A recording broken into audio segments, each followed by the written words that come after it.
Hey, folks, good morning. Welcome to the program, Sunday morning program.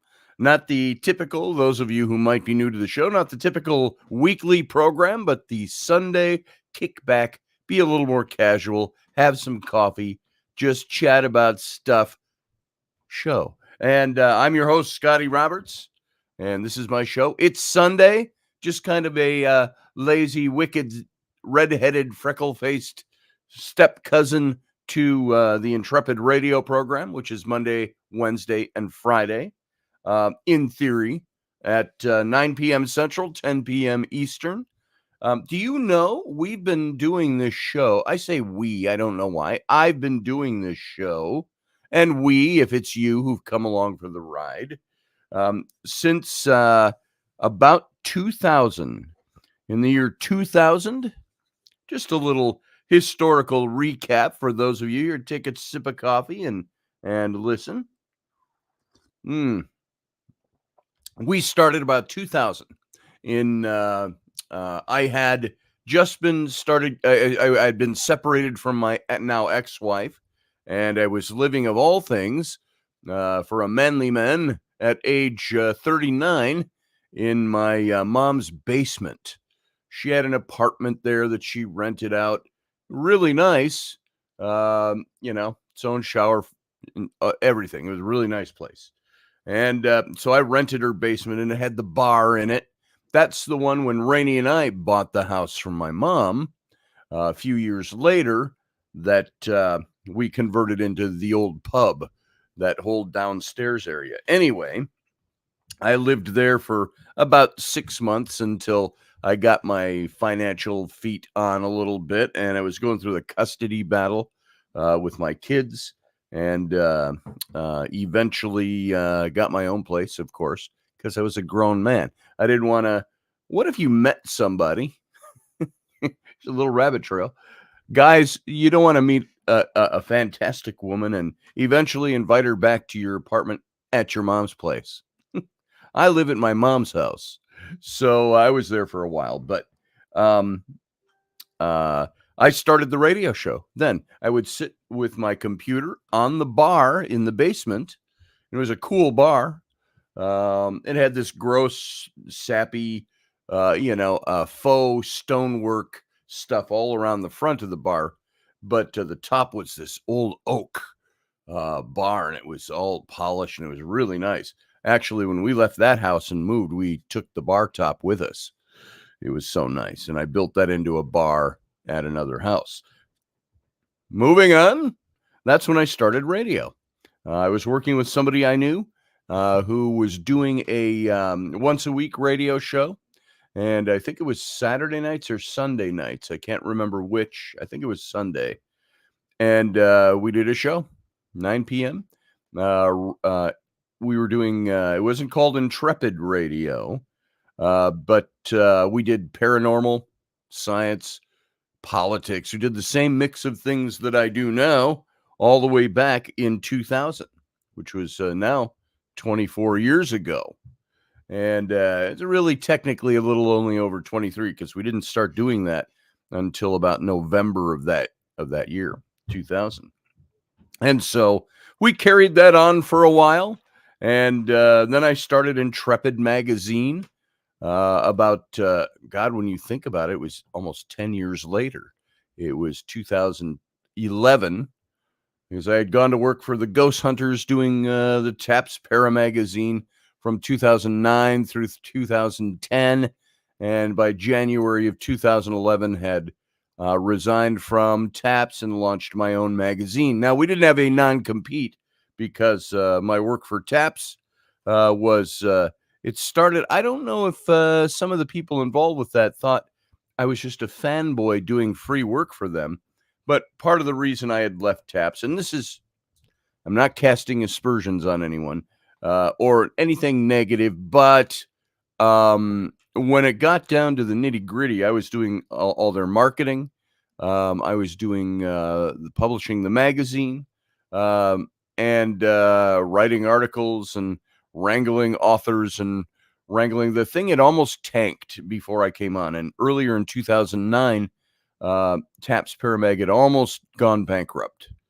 And they were right on the verge of saying, do we bankrupt this thing? And they hadn't published in months. And they had a base of about, wow, if I remember correctly, about 11,000 people that were subscribed to and it was a physical magazine. And so I came on board at the request of Jason and Grant, who I had met several times at different events. And I was doing work with them and designed a couple of things for them. And they called me up one day on the phone and asked if I would, I think it was presented to me at the Stanley Hotel. They took me aside and said, hey, would you like to be the publisher for our magazine? I said, sure. Well, I became the editor-in-chief because Jimmy Johnson then was actually the publisher. And many of you know James V. Johnson. I think, Steph, you know Jimmy. And a couple of other people hear his show every now and then. And I've done some work with him over the years. He became the publisher. And I was the PR guy and the editor-in-chief. And so during that period, I was still doing radio. As a matter of fact, over on my social media, you may have seen in the last 3 weeks, I put up a bunch of little pictures that I had. They were low res, little pictures, a whole bunch of them, sitting in a suit and tie. And I was doing radio on my laptop in the upstairs conference room at the Stanley Hotel. And I had a bunch of people on there. I had Jason couldn't make it that night, but I had Grant Wilson and Chris Williams and Amy Bruni. That's when I really started to get to know Amy well, and who is still a friend today. And then I've got, I had Scott Grunwald, the late Scott Grunwald, for those of you that knew Scott. And I had Adam Bly, who was there with us that night. And so I was doing radio then. And that was 2000. That was 2007 or 8, I think, was when we did that, or 2009. Let me correct that. And it was not long after that when I started doing the magazine. So then in 2010, when I launched Intrepid Magazine in 2011 of January of 2011, and it was in the planning stages for a couple of months when I knew I was leaving TAPS, and I made sure I was going to have no entanglements moving over and doing my own thing. Here's one of the things with TAPS Magazine and why I launched my own. I had recommended to TAPS Paramag, to Jason and Grant and Steve, who own the magazine. I said, you know what I think we ought to do? And I think Jimmy Johnson was in on that as well, these discussions. I said, right now you're a fanzine for the television show, Ghost Hunters. I said, if you want to expand this magazine, I said, we should take it beyond just the fanzine for the show. Let's make this magazine a magazine that reaches out beyond that into all other types of territory. And I was told those are all great ideas. I had brought up the idea of having an app on the phone, which was so new, nobody really understood what was behind having an app on the phone. This is 2010. And so I made all these recommendations, and I was told, well, we got to walk before we can run. I said, you guys have already been walking. You lost a lot of listenership. And which, by the way, one of my jobs there was trying to keep the readers that we had, answer all those. And so when I say I became the PR guy, I put out emails to every single one of those subscribers, 11,000 of them, not individually. I put out a group email. I said, hey, folks, this is a group email. But if you want to talk to me, because I know there are some people that are rankled, some people that want to keep, I said, just get a hold of me. Here is my phone number. And it was this phone that I've got now. Well, different phone back then, but this same phone number. And I said, here's my phone number.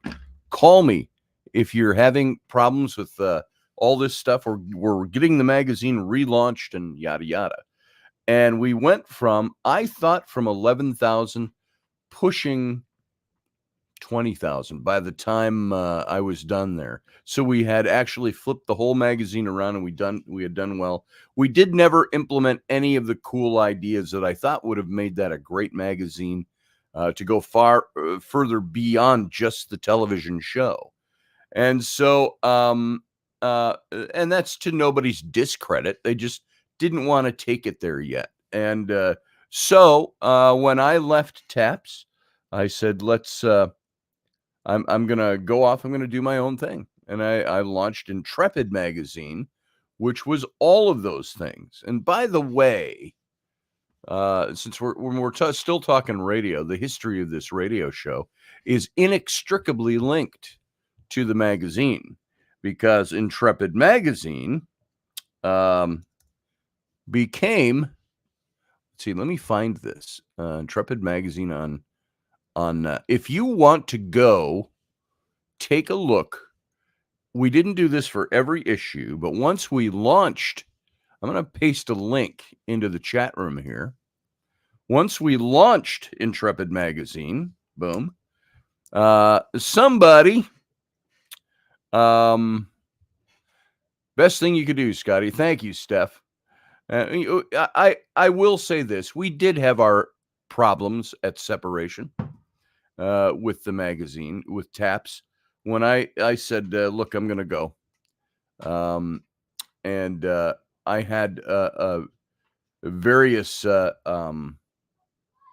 responses. Jason and I were not getting along. We get along fine now. At the time, we didn't get along, and we had our difficulties in the separation of that, of leaving the magazine. And but that's all ancient history, water under the bridge. He and I mended our what would you call them? Our animosities. We mended those. And Grant, I was closer to Grant and his wife, and that all went away when I left the magazine. I know Grant told me we were talking on the phone, and he said, I feel like you've kicked me in the stomach. I said, don't take it that way. And I said, I have to move on from this. And so and he's never really talked to me much since then. We had a couple of little conversations, and that was about it. I think he was very offended that I had left, and took it very personally. And there were difficulties in it. So I feel bad that went away. But Steph says, good for you. I wouldn't trust a single one of them, and some of the people they associate with. Maybe so. I don't know much about it today. Steph, you know Jimmy Johnson, though. I thought you liked Jimmy's show. I thought. I might be wrong. But Jimmy was their publisher, and still a friend of mine. He called me up a couple of months ago and said, hey, you want to do a show tomorrow night? I said, sure. And then it never happened. He said, we'll get to it one of these days. So I'm not sure what happened there. His show not doing with some of the stuff he wanted to do. Unfortunately. Oh, I'm sorry to hear that, Steph. I don't want to air anything too bad on here. So maybe you should have a talk with me sometime in private. Love to hear if you want to share anything that I should know. But anyway, moving on. So we did Tap Spare magazine, and I started Intrepid magazine with a friend.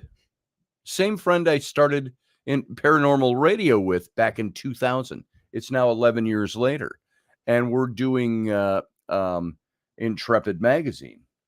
And it turned out that this friend of mine, do you know, let me ask you, and this can be something we can talk about too in and throughout the show today. Have you ever had a friend that has done something so wrong that you have to condemn the actions, but the person is somebody you still love in your heart, and you can't reconcile and make those two trains on different tracks, on same tracks, approaching each other headlong? I love this person. They're my friend. They did some very bad things. What do you do about that? It's like I suppose it's like when a parent sees their beloved child going to prison for some wrong they committed. Do they stop loving their child? No. Does that love mean they condone their actions? No. So, they're, oh, and by the way, here's Rainy. She's, I don't know if she's going to be with us this morning or not. She said, there she is. She sits right over there in that picture sitting back there. I can't, keep the light from shining on it. That was, this picture of Rainy was taken on, Valentine's Day of, 2006. That's where we almost had broken up at the end of 2005 because I was being a dumbass. And she came to get all her stuff. It was at my house. She owned her own house. And she came over and grabbed a box of stuff. And I got on my knees in front of her and said, please don't go. I love you. I don't want you to go. And so not even long later, it might have been the next day or a day later or something, was Valentine's Day, and we went out, and that was her standing in my kitchen door. But Rainy, I don't know why I brought her up, what the purpose of that was, and why it made me think of it, other than I just saw her picture sitting back there. And so we launched Intrepid Magazine, and off of Intrepid Magazine with my buddy, who Rainy, by the way, kept saying, something's not right. I know he's been your friend for 10, 12 years. But maybe you've got to be careful of your butt with him. I think we have, Jason. I think we have. And so we launched the magazine. I was going to be the creative director and the editor, and he was going to be the publisher. And he did all the sales work. He got a bunch of advertisers for us, which are in the magazine. If you look at some of those digital issues, which I put the link in back in the chat room, if you want to go see the magazine, you can go flip through several. I think we got 8 or 10 issues up there, and we published for about 2 years. And so you can go in there and you can take a look at some of the issues that are on there. I think I have one of the hard copies over here somewhere. Yeah, right there. Hang on. It's this one. There's actually 2 here. This is what the magazine ended up looking like. So these are the ones you can order off of MagCloud, that link I gave you. There's John Ward, and these were the different people we had that would write for the magazine. And so that's what it looked like. There's that one of the ads for the Exodus reality that came out. But the magazine looked like this. And the radio show was to be an arm of the Intrepid Magazine. And so this is how the magazine looked. And you can still order these copies of this magazine today. So Marie D. Jones, Larry Flaxman, all these other people. It's an early picture of John Ward. So there's that magazine. We did a special issue of the magazine for our first Paradigm Symposium. And we did the Paradigm Symposium. And this is the, it's got some of the ads in there, but these are all, we had articles in here. And we did something with all the people that were speakers at the symposium. Let's see, who all is in here. We had Laird Scranton, David Weatherly. We saw Micah Hanks go by our face, Larry Flaxman, Marie D. Jones. This became the program for the show. Haunted Scotland was just an article we had in there. And we had Philip Coppens, the late Philip Coppens from Ancient Aliens, who I've talked about quite a bit. Bill Burns from UFO Hunters and other shows. And we had Linda Moulton Howe and George Norrie were there at the Paradigm Symposium. Had a great friendship with George Norrie that started off of that professional friendship. I was on his show Coast to Coast 5 or 6 times after the Paradigm Symposium, or even a couple times before. We had Giorgio Tsoukalos and Eric von Daniken. And so this became the program, this particular magazine. So this is how the magazine looked. We published that, and we did the radio show as a branch of the mag, because all these people I had that would write for the magazine were perfect people to start doing interviews with. So that's how this show started. Was all interviews, which I could get back into that, but I'd have to pre-record. The only way I can broadcast on Odyssey Radio, I can't have a guest during the live broadcast. I could do it as a pre-record. So maybe we'll start doing some more of that, and which I've talked about before. So on radio, which this was the history of the radio show, we went from Taps to Intrepid, and in 2011 launched Intrepid in full force. It turned from Scotty Roberts Radio to Intrepid Radio.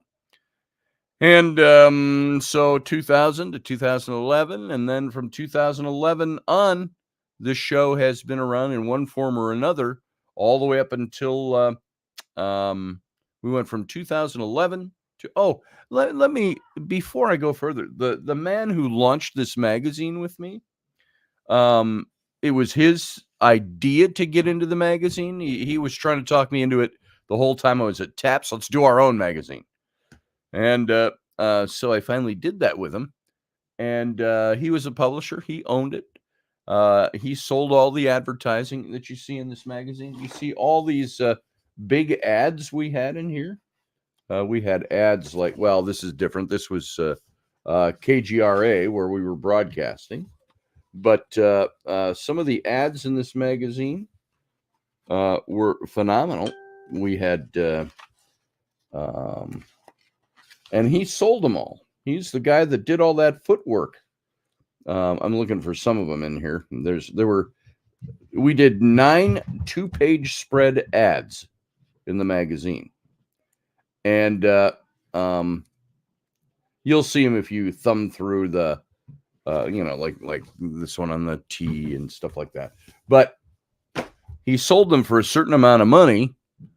And when he sold them, he guaranteed them, all these advertisers, that they would have a minimum of 10,000 online impressions. Plus they would go 2 full pages in the magazine. And he sold them each for like $2,000 for a 2-page spread. And he sold 9 of those. So you do the math. We had $18,000 just in advertising alone.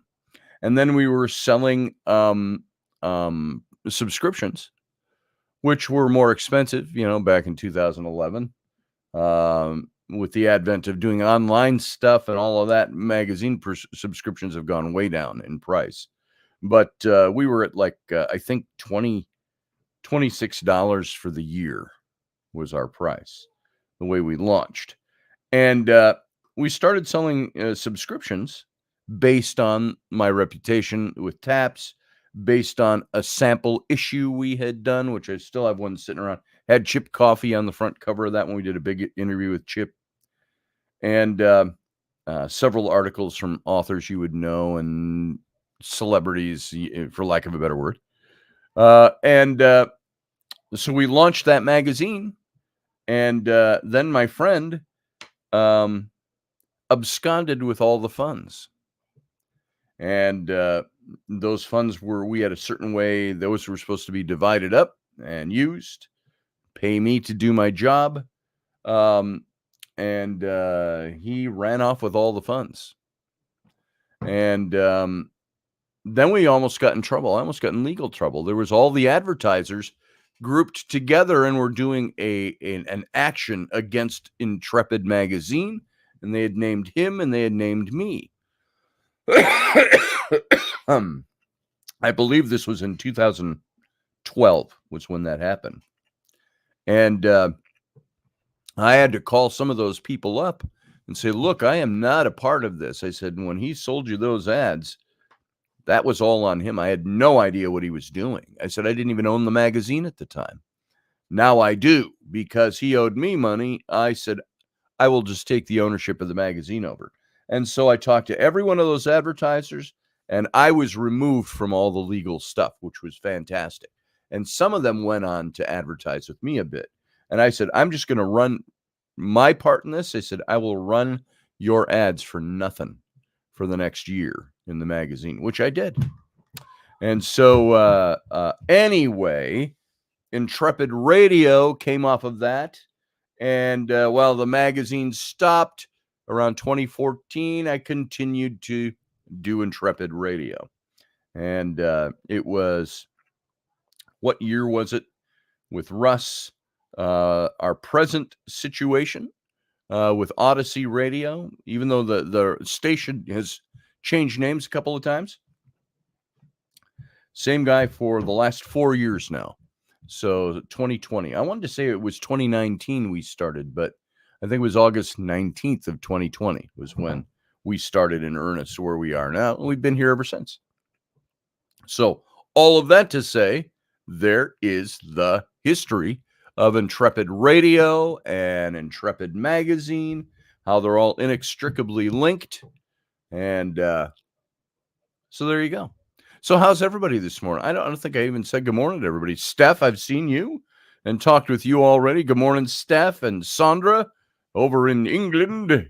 And we have Randall Flagg. Good to see you, Randall. It's freezing there. It's supposed to this week here by Wednesday be up to almost 40 degrees, which is nice because it's been freezing around here. I don't know how Jason, your weather is doing, but he was standing outside on the radio having a smoke the other night at 11 below or something like that. It got that way here too. So we've got a little warm up coming, which is nice. You know, traditionally, we've always had end of January, beginning of February up here. We've had the traditional 1 or 2 day thaw where it goes to like 40 degrees and slams us back down into the sub-zeros. And everything ices up for another few weeks. So it was predicted. Farmer's Almanac said it was going to be a mild winter over here. So we'll see what happens. So Elvis is in the building. Good to see you, Elvis. Glad you're here this morning. And who else we got? Who else talking? I see a lot of talking, but only a couple of names.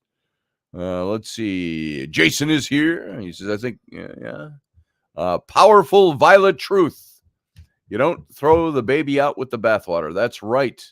I think I said that a lot during that time. I don't know if that's what if you were addressing me with that, Violet Truth, but I used to say that a lot in those days. So let's see. Who else is in here? Just saying good morning. I thought I saw Roger Rabbit. Is Roger Rabbit around here this morning? Or maybe I saw him on something else. I don't know. So anyway, there we go. Good morning, everybody. Thanks for being here. There's Susie Q. How you doing, Susie Q? Susie Q. There, that's the best I can do. You didn't know Q had 2 syllables, did you? So I'm looking at Claudette is here, and JP and Steph and JP and Claudette, and I was just looking at the last little bit of conversation here, trying to see what everybody's saying. Anyway, welcome. So I had somebody contact me. I had put up a picture of Raini on my Instagram and my Facebook yesterday, and it's an old picture. It's one of the earlier pictures of Raini in our relationship. And I said, this is Raini. And she was sitting on the bed, and I had done it I'd taken a couple of shots in that sitting, and one of them was closer up, and the lighting was good, and it worked. But the long distance shot where she's sitting on the bed was really choppy because I had done that on a, what did I have at the time? A BlueBerry, I think, phone. Remember those? And it only had a 1.2 megapixel camera on it, which think of what that is. Most phones today have about 12 megapixel to 18 megapixel. You can go all the way up to 48 megapixel in some of the iPhones. Because these phones have become spectacular. The cameras on phones. BlackBerry. Oh, was it a BlackBerry, not a Blueberry? That's Russ. Good morning, Russ. Good to see you. And since Russ is here, I will say I was going to do a show Friday night, and I didn't get word to you, Russ, and I was not feeling well. I have had just a little here. Let me put this little parenthetical in here. We all had that little virus that was going on. We both still 3 weeks later have a little tiny bit of a cough left over from that virus. And but I felt like crap for 3 weeks. Just my whole body ached down to I'd get up in the morning and my forearms hurt, like not like exercise hurt or working hurt. I just ached everywhere. And I thought, why am I so achy? And I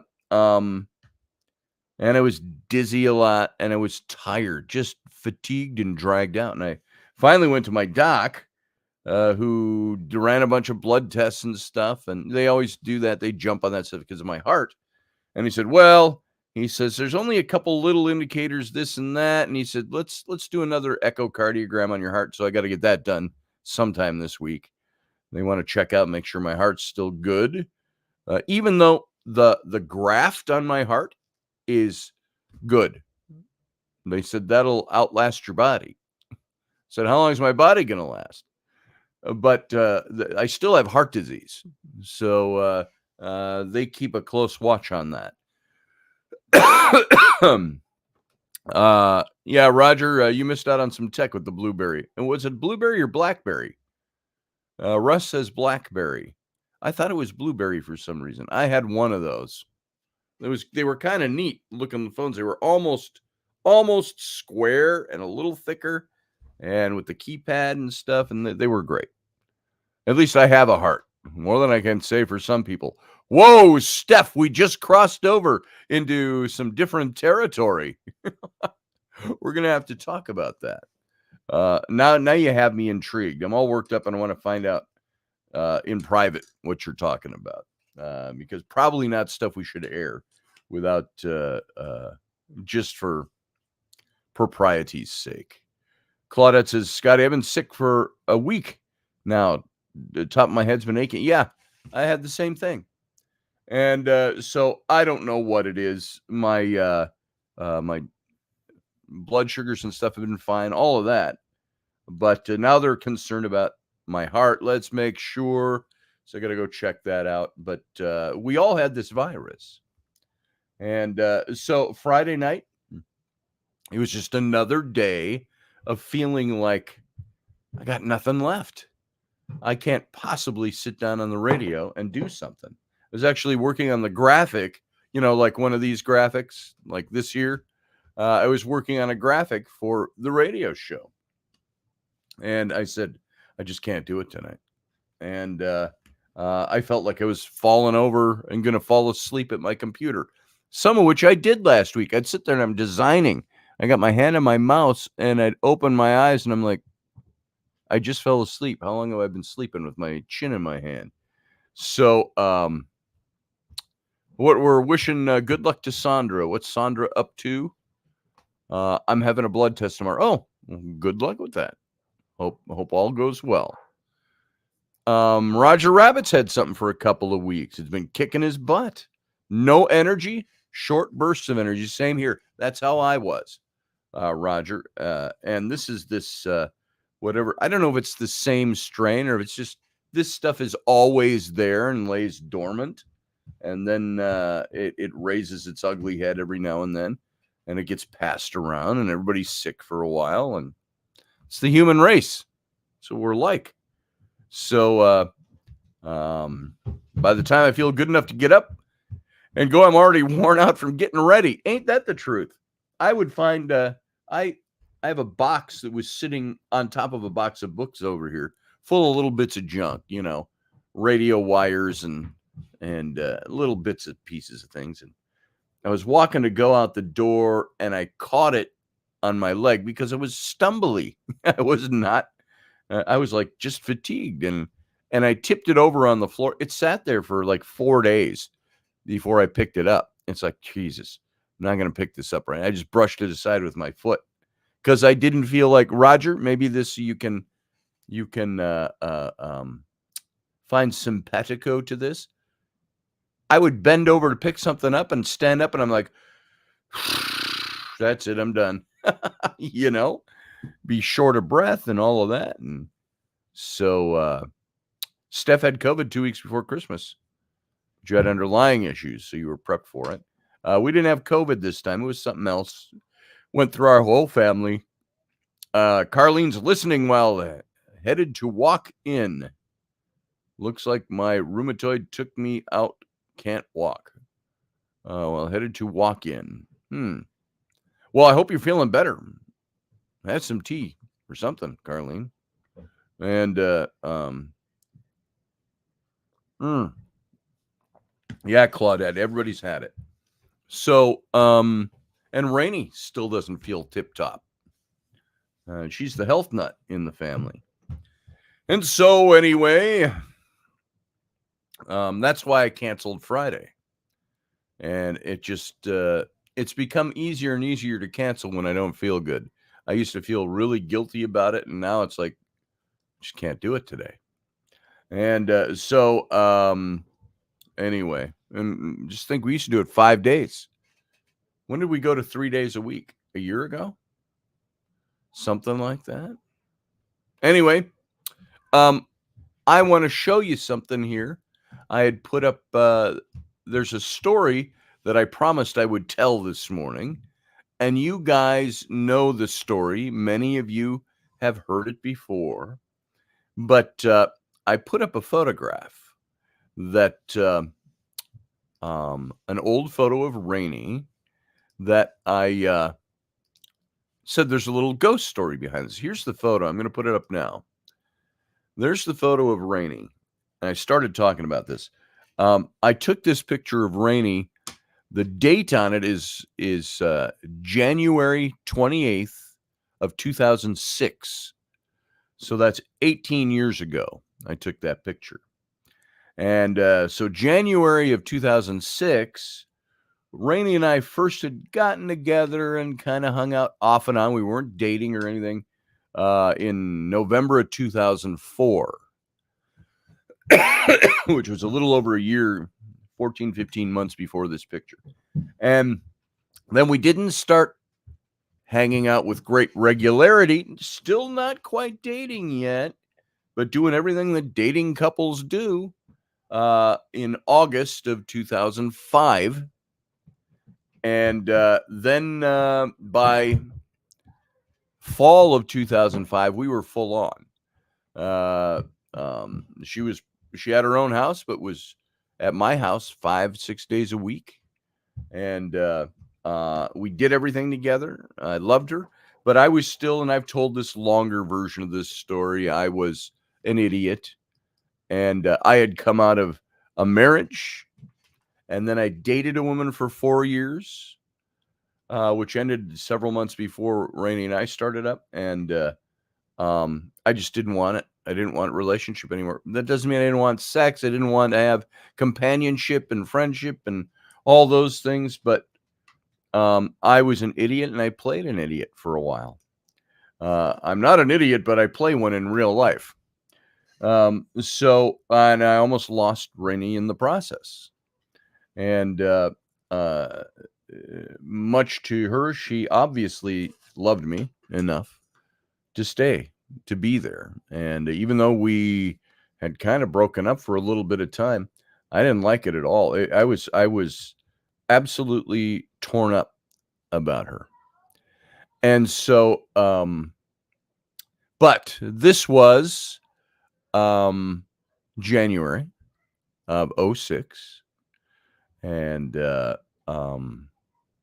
this is 2 weeks before, which is funny, 2 weeks before this, because this is when we really relaunched our relationship, was this picture, which was which I showed earlier, that was the picture of her on Valentine's Day that same year. So only a couple weeks after this picture was shot. And Valentine's Day is when I kind of mark the real re-beginning of our relationship. And well, thank you, Steph, for that. I just remember she came to get her stuff, and she had a box or two of her stuff that was around the house, and she was absolutely gorgeous. Her hair was perfect, and she had on a white shirt, if I remember, crisp white shirt and blue jeans, and she looked beautiful. And she was, and I was like, I do not want to lose this woman, and that's where I got on my knees in front of her and said, "Please don't go." And she didn't, and she's been here ever since.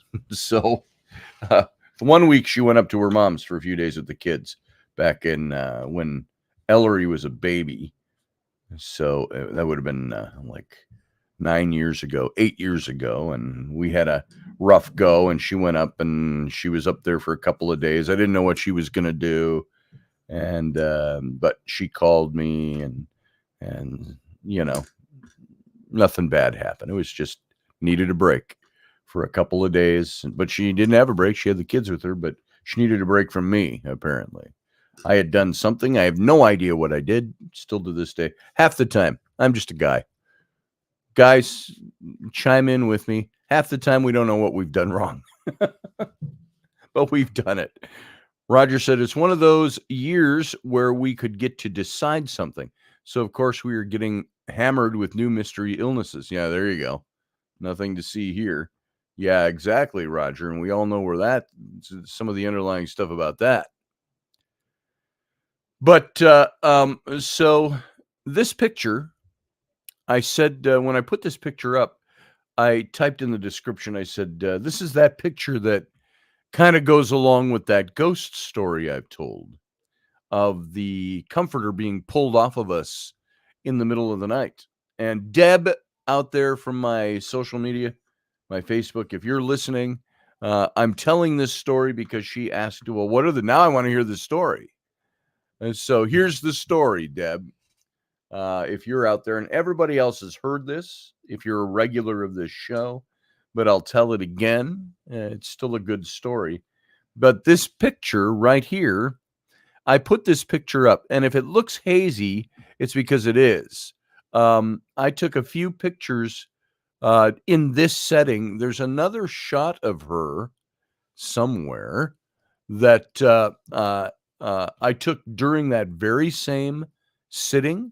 I took 3 or 4 pictures of her, and here I'll show you one of the other ones. It turned out actually very well, and in color. And this one was in color, but because of the stupid 1.2 megapixel phone on my BlackBerry or Blueberry, whatever I had, it was a really bad shot.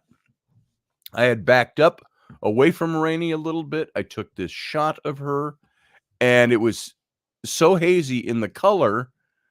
You know what those old 1.2 megapixel, when we first had camera phones or phones with cameras, you know what those turned out like. The color was washy and so on. I tend to because part of my work is I do photo editing, and I build images and illustrations in Photoshop and stuff like that, digital. I was able to go in and I can touch things up where they need touching up. And I could not get this one to clean up. The one you're looking at right now in black and I converted it to black and white only because I couldn't get it fixed. I couldn't touch the thing up. And so I was going to show you the other picture from this setting. And the reason not the reason I put it up, but I put this picture up, and where did I just put the one I'm doing right now? I know what I'm doing. And was to show, I mentioned that's the comforter right there that was yanked off of us. And I was not putting up the picture for that reason alone. I was putting a picture to say, hey, this is Raini. This is a picture. Well, this is one of the first pictures I took of her in our kind of full-fledged relationship, even though it was another couple of weeks after the shot before we made it official. We are dating and we are exclusive, and I think she thought we were exclusive the whole time. I was not in any good mindset at the time, and I held her at arm's length, which I can't believe ever doing that. I go back to the thought of keeping her at arm's length and the possibility of losing her as one of the terror-stricken moments in my memory that I would never want that. So, anyway, having said all that, so this picture, because it was so weak in its resolution, I couldn't fix it. I couldn't make it look presentable. So I just converted it to this black and white. Are you talking to me? Oh, you were just existing. LOL. Jason, you are right. That's exactly what I was doing. I was existing. I had won custody of my three children. At this point, I had custody of my kids when I met Raini for about 3 years. At that point, 2.5 years already. Sam was 3 when I met Raini, 4 when she officially came in, which means Abby and Vern were 9 years older than him. So they were in the 13, 14 age range. And I was a single dad with 3 kids at home, sole custody. They were only gone every other weekend. My kids were gone. And one night a week, they were gone. Hi. What you doing? How you doing? There's Ellery. When was that? That picture? Yeah. I was just telling everybody kind of the story of this picture. That's Mom back before you were ever born. This was 18 years ago. Flynn's 14, so this was 4 years even before Flynn was born. Was that one in the green hunt? Yeah, it was that big house we drove by. Yeah, this was in the haunted. That's the haunted bedroom. So my kids know these ghost stories. So okay, that means I don't have to hear anymore. You don't want to hear it? I've already heard all your ghost stories. I know. So's everybody else. I love you. Bye. So I don't remember what I was saying now. Yeah, I was existing at the time, Jason, and so I'm glad that it stuck. I am, and that was 18 years ago when it finally stuck. So Claudette says maybe the stress you'd gone through with your divorce had you second guessing your decision. Ain't that the truth? Second guessing my decisions? Yeah. Happy it worked out for you. Thank you. There are days sometimes where we feel like it ain't always been a slice of pie, but it's been a slice of something. And there are times, in exasperation, you put up your hands, you go, why are we still doing this? And then there are other times where you're like, hey, this is great. Scotty, has there ever been an experience, asked Steph, that has really frightened you dealing with the paranormal? Frightened? Scared, shook me up. No. Well, I say that with some trepidation. Whatever's listening to me is going to scare me now. I've always tried to put out there, it's like the experience I had in this very bedroom in this shot was with the bang on the floor and all of that stuff and in broad daylight. And I always say kind of tongue and shit is shit. I just read her saying shit, scared the shit out of you. Tongue in cheek. I've always said, try to be a little cheeky with the ghosts and the spirits. When I encounter them and I'm like, that experience I had in this bedroom, you see in this shot was when I said, look, you're welcome here. I wouldn't mind communicating with you, but don't hover over my bed at night. I will pee my sheets. I don't like that kind of stuff. I haven't seen anything yet that has scared the shit out of me, Steph. But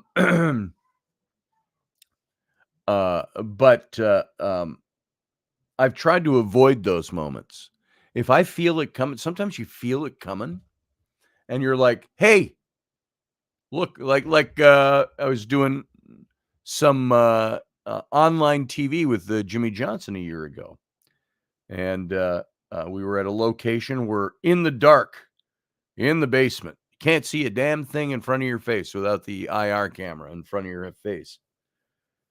And I'm like, I was on camera, and Jimmy got a good laugh out of this. They put this up, but I said, I kind of turned around. I'm looking in the dark, and I said, "Look, the instruments are indicating you might be standing right here, or you're in the room."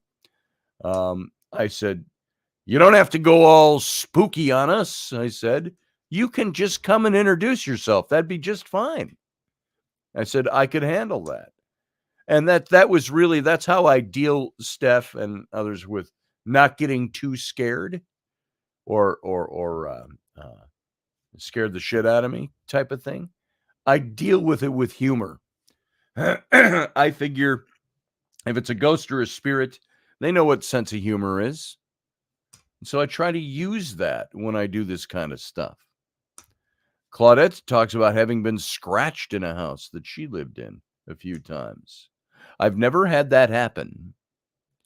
We were out at the festival site 2 years ago doing the Halloween ghost hunt, and Sarah Soderlin was there. I remember just about practically dropping my drawers and mooning Sarah, and I said, "I think something just scratched me on the ass." And it wasn't a line like, "Hey, Steph," ghost hunting with Steph. "Hey, Steph, I think a ghost just scratched me on my ass. Will you take a look and see? Is it bleeding?" And no, it was nothing like that. It wasn't a pickup line. It was, "Oh my God, this aches." And what it was my scar that I already had that wraps when I had my hip replaced. I have a scar that goes from my hip around to the top of my buttock on the right. And it was cold enough outside. You know how do you ever get that? You get that sensation feeling on your skin. You've been walking around for a while. Your legs get really cold. The surface of your skin is cold. And if you have a scratch, or I had this old scar that at that point was about 5 years old, and it lit up in intense, like little bits of pain feeling. And I thought something had scratched me, but I have never been scratched other than thinking I was once scratched. But I've had lots of other encounters. The one, again, Deb, if you're listening from Facebook, I'm eventually making it to this story that everybody here has heard before. But I put this picture up and I said, it's that blanket is the blanket that was yanked off of us. And if you take a look at that, the reason I put the picture up because I was just putting a picture of Raini up.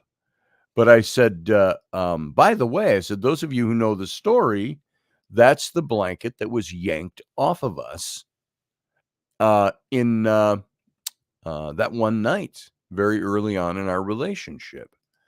And I was telling you, I took other pictures in this same setting. This one, I could not get to clear up.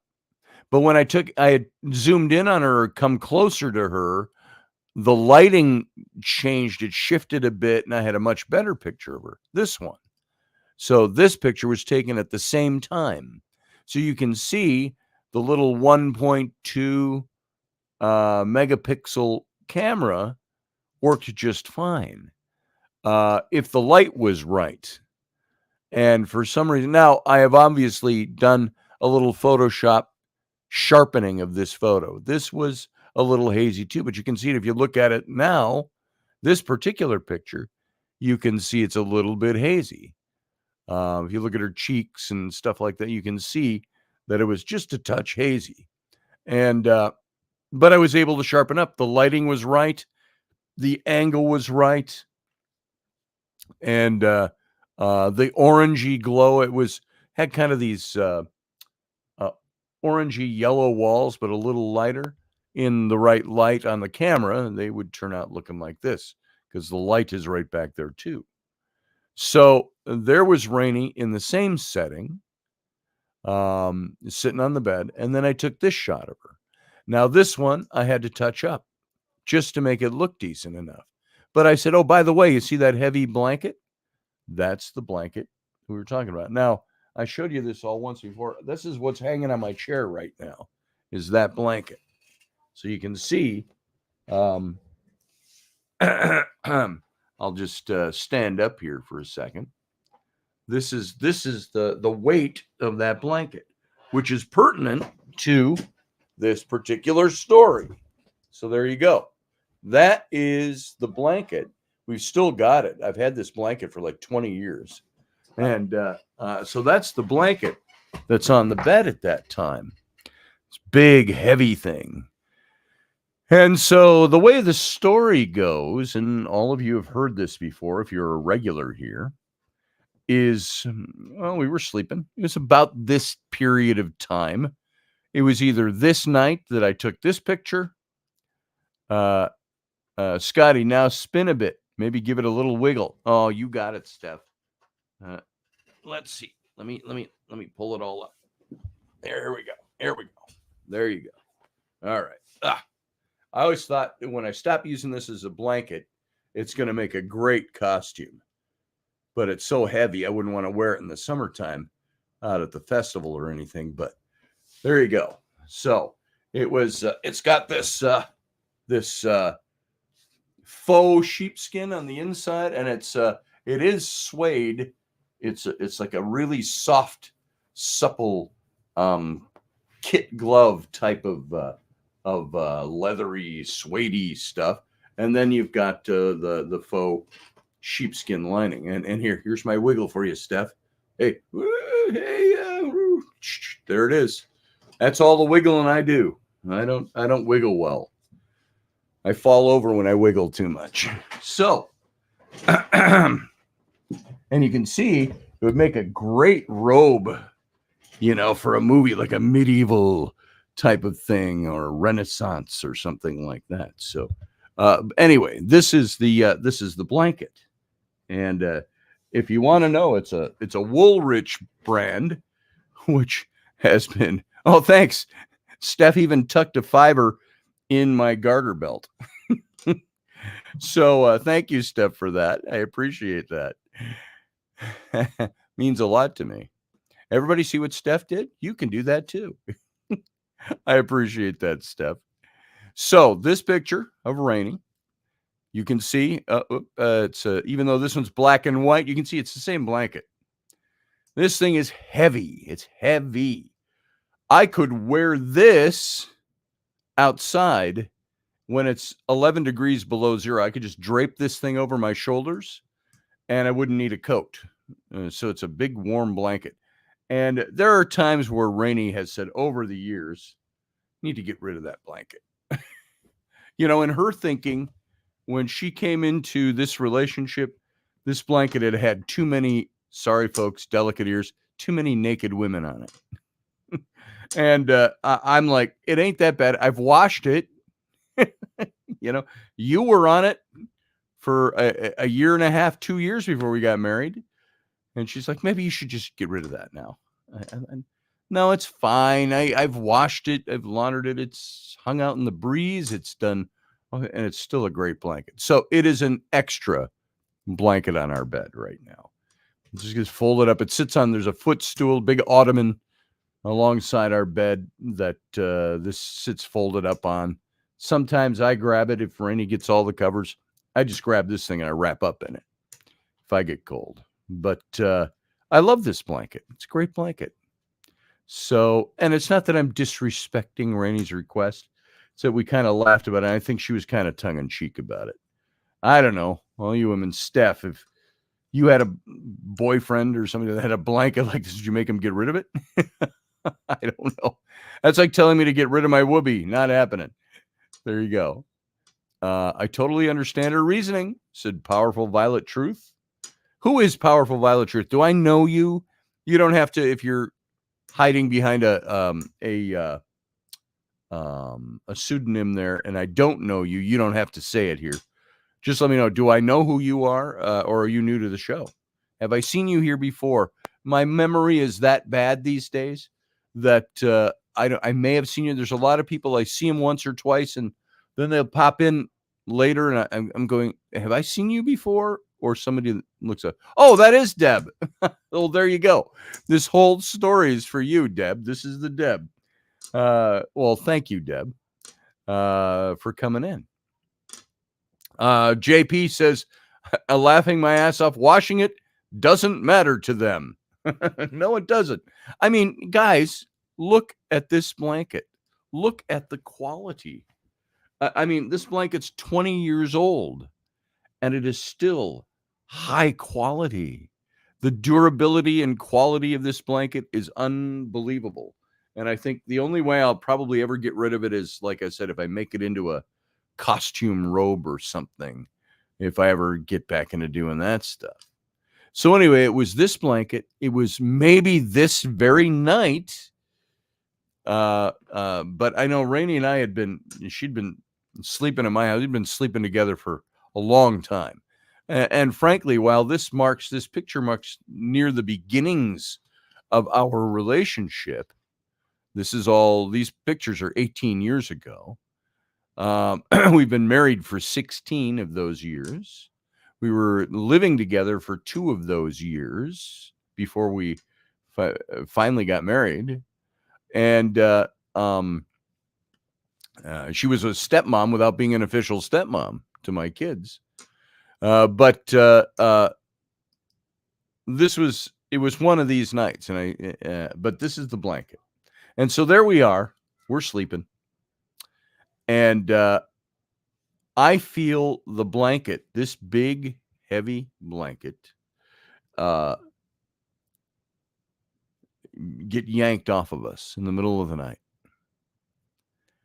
And it happened so fast in my memory, so fast, it was almost like somebody standing, grabbing the edge of the blanket, going whoosh, and yanking it.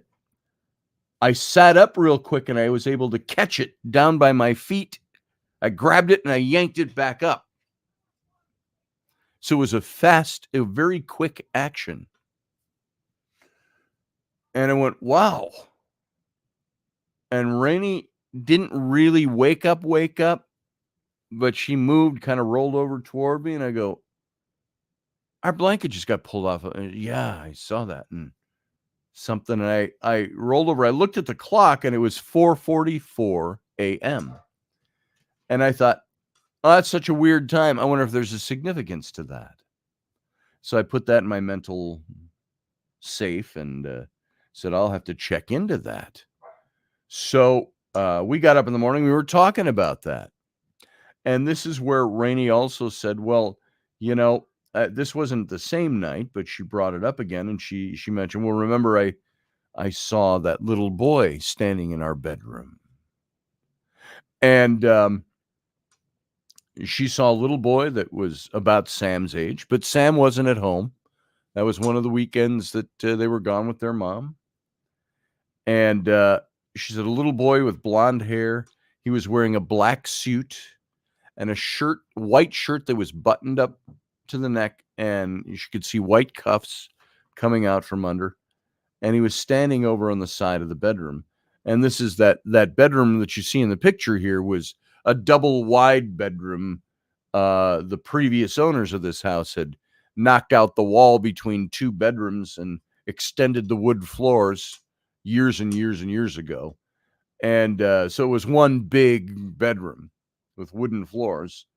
And she saw what she thought was a little boy. And I said, were you dreaming? Were you awake? She said, no, I was fully awake. I said, well, what did you do? Why didn't you wake me up? She said, I didn't want to wake you, and I didn't want you to think I was weird. That was still that early in our relationship. Now she doesn't care. Neither of us care about that stuff. But she said, I just rolled over and I pulled the covers up and snuggled up to you. And so, which is cool. I love that. And that doesn't happen as much anymore. By the way, when you're married long enough, it's like sometimes the snuggling's okay and it happens. Most times it's like you're just too hot for me. You're too warm. I can't snuggle with you. You make me sweat, she says. So, you know, so on. You know, and when you were younger, you slept naked. Rainy and I slept naked all the time. Well, that went away kind of mid-marriage, midway between here. Why? She said, well, I don't like maybe some of you women who are built with ample stackage, for lack of a better word, off the top of my head, that or you get farted on, says Steph. There it is.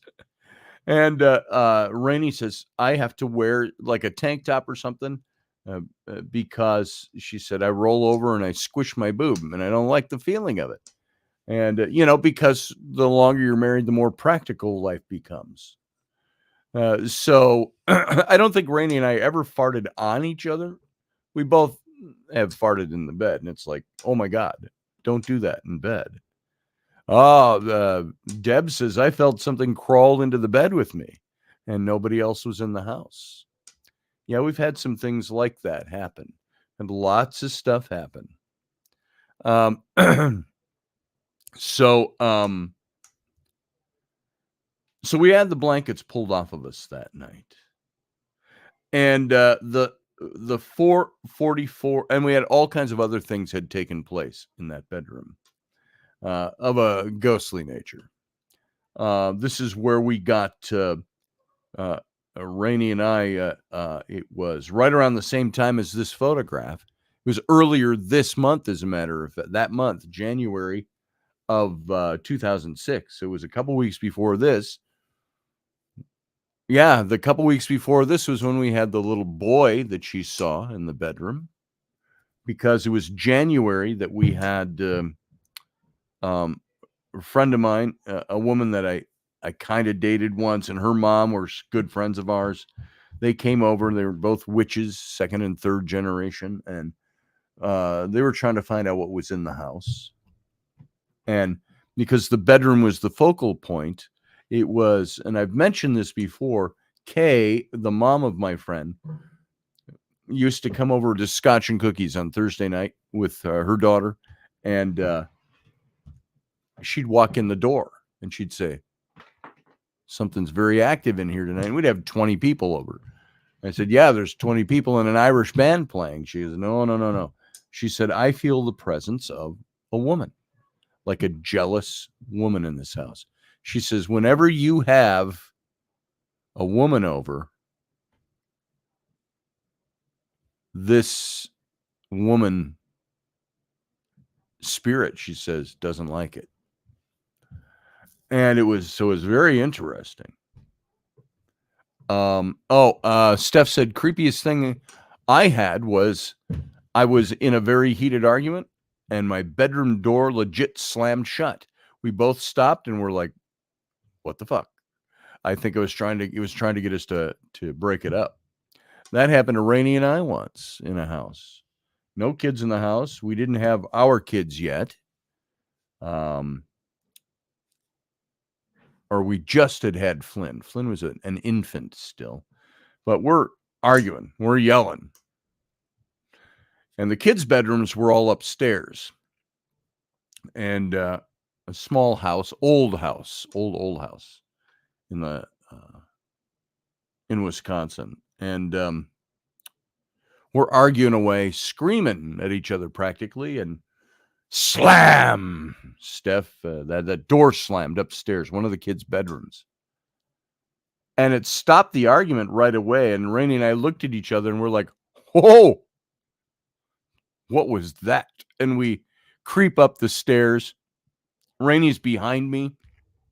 She's like hunched up against me as we're creeping up the stairs, and we're laughing and giggling at this time. It broke up the argument, but we found the door that was slammed shut. There were no open windows. There was nothing up there. It was just slamming. It was a powerful slam. We've had it where another time where we arguing. And it seems to focus around arguing. I'm getting chills. I got chills going down my legs and arms from that story. Maybe the person who slammed the door is here. I don't know. Are you? Let us know. And so there was another time a few years later, we were in our house, and we have had a garage that the side door in the garage on the inside opened up into the kitchen area. And Raini and I were arguing in the garage, and she walked inside and slammed the door, and right away I heard this big bam on the wall right next to the door. And I thought, that bitch threw something at the wall. I mean, that was the first thing in my head, because we were arguing, we were fighting. And I stepped up and I opened the door and I said, Raini. She's not there. Raini, I yell. And she's all the way back in the bedrooms already. And she goes, what? I'm in the bedroom. I said, did you just throw something at the wall? No. And so, we had that, and that shook the whole wall. On the garage side of that wall was my big standing tool chest, the big rolling tool chest. And it shook the tool chest. That's how hard it was. Yeah, they're multiplying, Randall Flagg. So we've had all this activity. And so I wondered what the 444 was. 4:44 a.m. when this blanket was yanked off of us. And it's heavy. We sat in the morning trying to recreate, could the blanket have just slid off of us in the night? And so we tried positioning the blanket on the bed as if it had started to, fall over the edge of the bed and gradually fell off of us. Now, we tried several experiments, and it got to where we had a corner of the blanket, maybe like this, 2 feet, and like a triangle hanging on the corner of the bed, before it finally, the weight of the rest of the blanket just slowly pulled that corner off the edge of the bed. And I've got goosebumps on top of goosebumps, says Violet, Deb. And so we would have noticed being uncovered. If it had happened naturally, the blanket would have had to have been off of us almost all the way down to our shin bones before there was enough blanket on the floor to slowly pull that blanket off of us in the middle of the night. Now, I don't remember not having the blanket. It got yanked off of us. It's just that simple. That's the story. People will want to try to explain the story away by, oh, well, that blanket must have just fallen off of you and you didn't notice it and then it woke you up. No. The simplest explanation is what actually happened. It got pulled off of us with great force and speed. And we do everything to try to debunk it first, Steph. You're right. It's our brains trying to calculate and make an explanation for something that makes no sense. And so this, by the way, I have this sitting here. I might as well throw that up too. That's nothing to do with the blanket. That's Raini and I, after the night we trimmed the tree. So a few weeks ago, Rowan took this picture. But I just wanted to show, because I mentioned, look at Raini here. Look at her face, her body. You look at her here. These were 18 years ago. And now here she is now. Hasn't changed much. I will say this for my wife, having 18 years go by, 3 children, she's got a little bit of that extra weight that every mom carries around, but she really hasn't changed a whole lot. Her boobs got bigger. Ding, ding, ding, ding, ding, bonus. After breastfeeding 3 kids, giving birth to 3 kids, but there she is just a few weeks ago. You can see her gray hair there. She's getting gray hairs.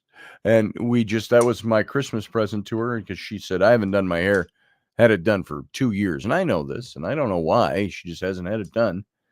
And so for Christmas present, I got her, get your hair done and colored and all of this local salon. And so she went and did that. So her hair looks absolutely gorgeous right now. It looks, almost like this right now. So she put some red tints in it as well, the way she used to do. So anyway, there's Rainy back then and Rainy now. But a little more wear and tear. You can see on the face, around the eyes, and a little more wear and tear. 3 kids always, all of that. Yeah, Mrs. Claus. She lit up. Steph, you'll appreciate the humor, and those of you who do ghost hunting. I should make her wear that headpiece when we're amorous. Goes from green to red. Come on, show me the yellow. Show me the yellow. Yes. Give me a red. Give me a red. That's what I thought of when I saw this, and it makes a good joke. But there you go, folks. Rainy does not have love handles, Sandra. I don't either. I just get fat. I'm fatter. But anyway, there is Rainy, my my own private little K2 meter. But this blanket, oh my goodness, said Susie. So back to the blanket. There it is. I'm going to take that down now. This blanket was yanked off of us. Well, we did all the testing to try to figure out, could that blanket fall off all by itself? No, it couldn't. Let alone being pulled off very quickly. Yeah, she's holding an apple. That's right, Subspace. There it is.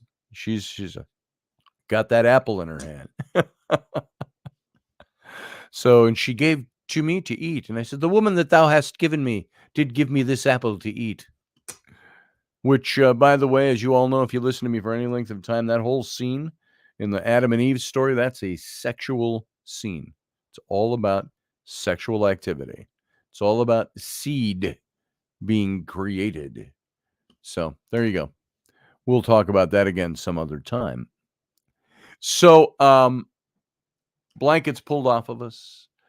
No way for it to humanly happen. There's no explanation. And then the 444 puzzled me. Is there anything significant to that? I asked. 444. Is there some significance to 4 or 12? Or, 3 4s make a 12, and et cetera, et cetera. And somebody in numerology told me, and I don't remember who it was, might have been Sarah Soderlin, but I think it was earlier than when she and I really hit off our friendship, which was 2007. So a year after Rainy and I were kind of permanently together. But 444, I was told that 4 is the number of angels. And was it a triune number showing the angels? And then a little later that same year, Rainy had a brother that she never knew even existed from her father, who was divorced from her mother very early on. Well, he went on, he had a child with somebody else, and Rainy never even knew this kid existed. Nobody did. But he was adopted by a very wonderful family, we learned. But he was the one, if any of you remember back this far with Rainy and I, back to 2006 and 7, that she learned that her brother existed when he died. He had done, let's see, in 2006, they were in Iran or Iraq. Jason, help me out here. Iraq. Were we still in Afghanistan? Yes. He was killed over in Iraq, I think. He was only 26 years old, and he was on his, if I'm correct, his 4th tour of duty, his 4th, not enlistment, his 4th, oh my God, why is the term slipping me? I've said it 100 times. When you are dispatched, you're sent out, his 4th. And he had willingly gone back. He did 2. The word's right on the tip of my tongue. It's not coming out. to he was deployment. So he had been there it is, Steph, thank you. And he had been deployed twice, and he went back voluntarily 2 more deployments. And on his 4th deployment, he is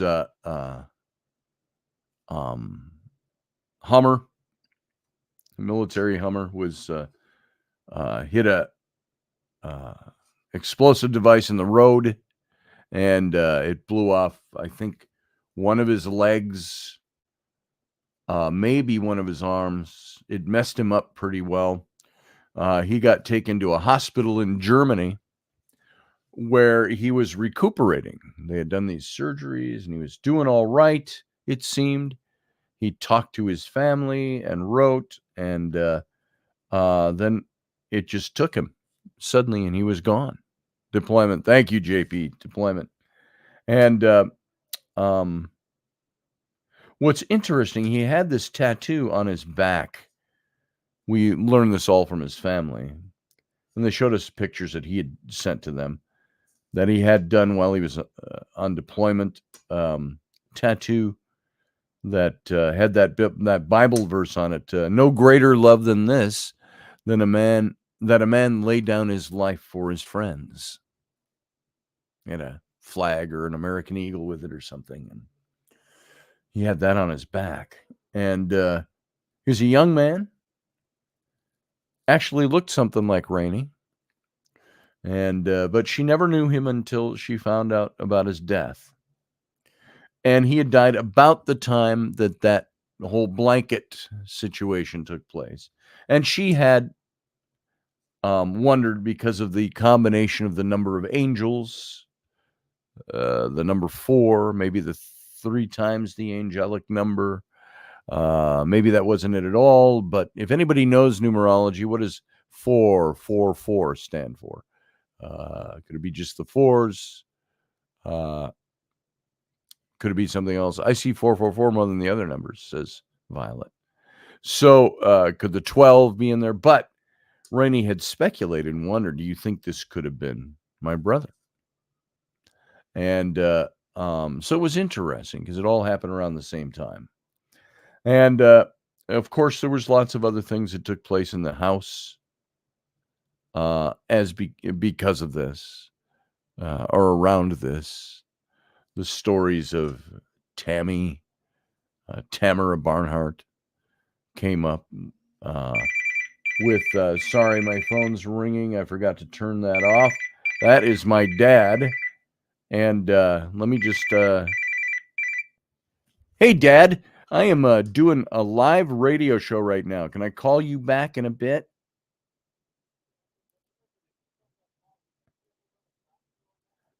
No, I haven't. I'll double check that. All right, Dad. See you later.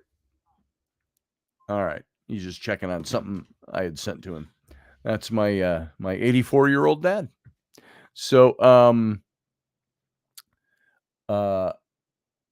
anyway, significance of numbers.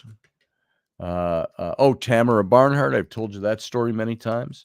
There was Raini and I were. It was daylight, and we had Kay and Amanda over again, my friend and her mom, witches, and they were doing readings, a pendulum reading in the room, and Kay is on the floor. I'm sitting on the bed with Raini on this side, and Amanda on that side, and a couple of other people were with us as well. We're trying to get, the little boy in the room, spirits in the house, so on, and I don't know if these were 2 different instances. I thought all of us being in the room seemed like it would have been the same time, but I might be mixing 2 up. Raini said, no, it happened this way, that way. But there was, we were talking about the presence of another woman in the house on a spirit level, a ghostly level, like Kay had mentioned. And I'm sitting on the bed with all these gorgeous women around me. Raini, I got Amanda, I've got I can't think of her name. Somebody else that I was very interested in about the time I met Raini. and we never dated and stuff. But they're all there, and it was we're sitting around talking about this stuff, and there was something that Rainey and I were already starting our relationship, and something passed between us. All the lights were on and all that, and it was either daylight or evening, I can't remember, but bright light in the room. And Rainey and I both looked, and she looked at me, and I'm like, "Did you see that?" There was like a mist went between us, which was very interesting. And Rainey was wearing a pair of jeans that had the fashionably cut holes on the knees and stuff like that. And she said, "The skin on my knee is freezing cold." And we weren't all like trying to build up. She was kind of quiet to me with the other people in the room. She said, "Yeah, I saw that, and then my skin's cold." And so I don't, Steph. Rainey might know those. She thought it was very close to the date he died, though, if not the date that he died. Rainey got the feel with the blanket that it was almost like somebody saying, "I just want you to know I'm here." So that seemed to fit her speculation about the possibility of that being her brother. Rainey and I saw that little mist between us, and it was Kay that later got the name spelled out on her pendulum of Tamara Barnhart, which was a girl I dated in high school who nobody in that room knew. Rainey didn't even know about her. And I've told this story before. High school would have been, I was dating Tammy in 77 to 78. I went off to college in fall of 78 after my senior year. And Tammy was a year behind me. She was 2 years behind me. She was only in 10th grade. I was in 12th. I was a year younger than my class, though, and she was slightly older. So we were almost the same age, believe it or not, even though we had 2 grades in between us. And her parents thought we were going to get married. It was just, those were the times in those circles, those cloistered, very fundamentalist Baptist church circles. Her parents were from Virginia, and her mom still talked with that grandbaby accent, from Virginia. And so it was kind of like, well, you guys are going to get married right out of high school. Well, we didn't break up ever, Tammy and I. I went off to college, and she was home, and I said goodbyes, and I bumped into her again several years later. I was married to someone else. It was maybe 5 years later. And I had learned that she finally got married, and she had a child, and she already had severe diabetes. And back around late 80s, 90, she had a child, and she would have been, about 28 years old, something like that, to 30. And it killed her. She died as a result of complications with her diabetes during childbirth. And when Kay was doing this pendulum reading in 2006, she said, "This is somebody who is saying they've been with you for 13 years or something like that, this spirit." And gave the name Tamara. And then it spelled out her last name, Barnhart. Nobody would have known this person.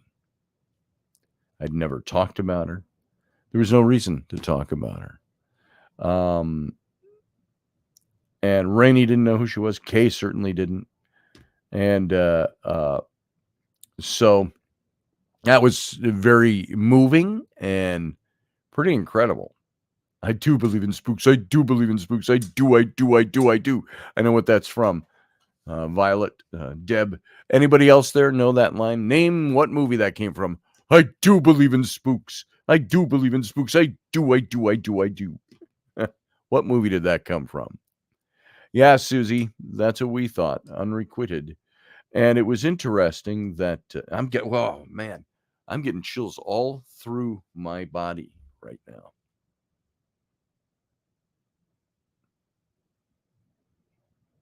It's going up my neck and down the backs of my arms. It was in my chest, which I never get. It's down my legs. When you said that, Susie. It was interesting because Kay, that night she came in on a scotch and cookies night and said, there's a jealous woman in the house. Spirit woman. And that might have been Steph. 444 is stability and longevity. Maybe he was telling you about your relationship with Raini. And Kay said she felt the presence of a jealous woman. There were other people in the house, other women in the house, and there were guys in the house. I didn't just hang out with chicks. There were all kinds of guys in the house all the time too. But it was kind of marked, these hauntings, by some of the women I had seen and had to my house. And there was one woman who, one of the belly dancers from the fair came and went to my room when the whole crowd of people was there. She said, I got to go change out of these clothes into the. And so she went and changed in the room, and she came out and she said, there's somebody standing in your room. She says, I saw him. She said, it was a guy. It was like kind of demonish looking, devilish. She said, he's leaning on, I had an old buffet, an antique. Think of an old buffet, the curved front. I used it as a dresser that I had gotten. And that was in my bedroom as my dresser. Big long piece. And she said he was leaning with his elbow on the buffet and smiling at me. Kind of a creepy smile. And she said, I know what I saw. And so that's interesting. Raini experienced all kinds of things in that house. That's where Raini had the experience in the shower with the vanities opening and shutting and slamming shut in front of her. We had all the stories I've ever told from that house were focused around, said that there was a woman that was jealous in the house. And I remember when we moved out of that house, I remember saying, as I'm closing, I grabbed the last box out of the garage, off the garage floor. The house had been emptied. We'd gone through it all. It was all done. And I'm shutting the garage door. And it was one of those that would open this way. You know, it was flat, and then it would fold open this way and push back. It was an older garage door. And so I'm standing with my hand on the garage door, and I said, look, I said, whoever you are, if it's you, Tammy, if it's somebody else, I said, you can't come with. I'm sorry. You have to stay here. And I shut the garage. And we drove away from that. And now, I never really had any feelings of that until I get these chills sometimes. Oh, it's playing commercials in the middle of the show? Is it cutting into the show, or is it picking the show up where it left off, Susie? I'm curious. We'll see what kind of lag there is. When you hear me say that, just let me know. It's either lagging you and it's playing, or you've missed some of the show. I don't know. So anyway, it picks up right where it left off. Well, that's good. So at least they're short ads. That's interesting. So I think it's because it's a live stream. It'll do that now. I clicked something different in there. Yes, the Wizard of Oz. Who said that? Deb said that. Yes. And the Cowardly Lion. I do believe in spooks. So it was interesting. That was the house we drove by. I just took the kids by that because we were in that neighborhood thereabouts, within a mile of that, doing something a couple months ago. And I said, you guys want to see the house that Mom and Dad lived in when we first started dating? And even though Mom had her own house, she lived here most of the time. And so we drove by that house. And they had painted it. That's why she called it the greenhouse. It was white when I lived there. And it wasn't just a little ranch-style house sitting on a city lot. It was in the busy suburban area, but it was one of the few houses in that area. It sat on nearly an acre of land instead of the typical 1/8 to a 16th acre for city lots. And it's in a residential neighborhood on a busy street, but it was set way back on the property. And I remember the front yard had 26 old growth trees in the front yard. I remember I counted them once. Say, wow, we got 26 trees here. I had the big backyard and so on. So it was a big piece of land set right in the middle of a residential neighborhood on a busier street in the residential area. And so we drove by, but one of my daughters, Abby and Bryn, one of their friends, teenager at the time, too, after we had moved out, about 6 months later, she said, I saw and by the way, we were renting with an option to buy that house. I was. And then it came up where she wanted to step it up a little bit, the owner. And she needed $30,000 from me. Says I just don't have 30 saved up. And so we discontinued the lease and she sold it. But it took her several months to sell it. But this friend of my daughter's had ridden her bike by the house. And this is where she said, I saw a bunch of people in robes in broad daylight. It was in the afternoon, after school, walking around the house. They were burning incense and chanting. So I wonder if they encountered something in that house. It was just a typical cleansing, or if it was, and by the robes, somebody, or she said she thought they were maybe Buddhist or something like that. Hard to tell. So they were walking around the house, and blessing the house or doing something. And I thought this would have been within 6 months of our moving out. Did they encounter negative things in that house? There was a lot of stuff happened in that house. So nothing bad, mind you. We never had bad hauntings, It was always cats closed up in the bathroom with the vanity drawers pulled open, so you can't open the door. You have to crawl in through the window. Or stuff like that, I've talked about... I talked about the one story in that house. Here, this is slightly off color, but it's really not. There was a woman. It was the time I was seeing Raini, and we were I was kind of being a dick, and we weren't really. But I had a woman from the festival that wanted to come over on a Saturday morning. She came over. We were drinking coffee. Nothing happened between us. That's an important part of this story. Nothing happened. There was no nakedness. There was no nothing, but she said she was there all day. And it was into the evening even. It was 12 hours later. We'd been sitting at my computer in my studio. She was sitting in the big chair. I was sitting in my chair, and we were just talking, drinking coffee all day and laughing and blah, blah, blah. And she was just hanging out. And there was one point in the night, and I'd recently told this story again. Cats did it. Yeah, the cats opened up the vanity drawers. Believe me, Randall, I tried to figure out if the cats could have done that in any way, shape, or form. And there wasn't. So trust me, I took that vanity apart trying to figure out how the cats could have opened them up. They were kind of spring-loaded drawers too, by the way. You'd pull them out about an inch.